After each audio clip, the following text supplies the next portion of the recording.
Hello बच्चों, let's read the question. The question is, a competitive enzyme inhibitor, option A, increases Km without affecting Vmax. Option B, decreases the Km without affecting Vmax. Option C, increases Vmax without affecting Km. और option D, decreases both Vmax and Km. So इस question का key concept है graph between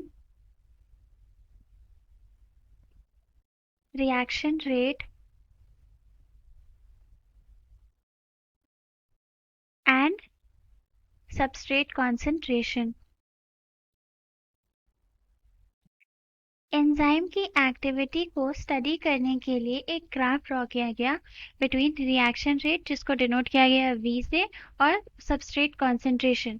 so the graph look something like this. इसकी y axis पर हमने रखा V यानी velocity या रिएक्शन रेट और x एक्सिस पर हमने रखा सबस्ट्रेट concentration.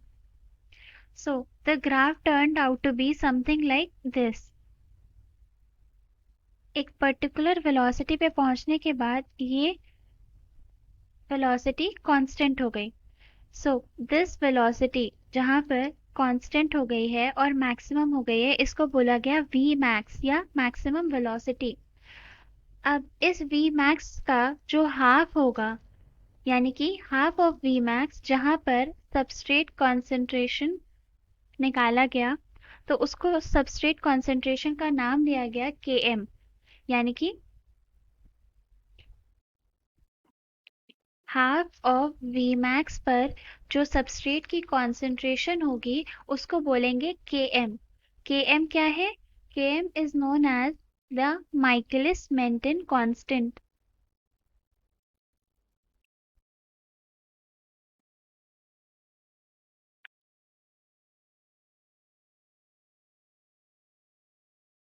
Now suppose हम यहाँ पे यूज कर रहे हैं एक कॉम्पिटिटिव एंजाइम इनहिबिटर.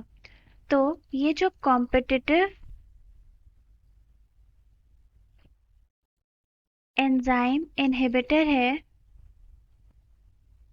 वो किससे बाइंड करेगा? वो सिर्फ और सिर्फ बाइंड करता है एंजाइम से,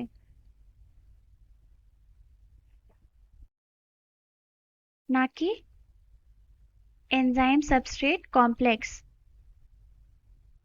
और ये जो Vmax है वो एंजाइम सबस्ट्रेट कॉम्प्लेक्स से डिफाइन होता है, बट कॉम्पिटिटिव एंजाइम इनहिबिटर सिर्फ और सिर्फ एंजाइम से बाइंड कर रहा है.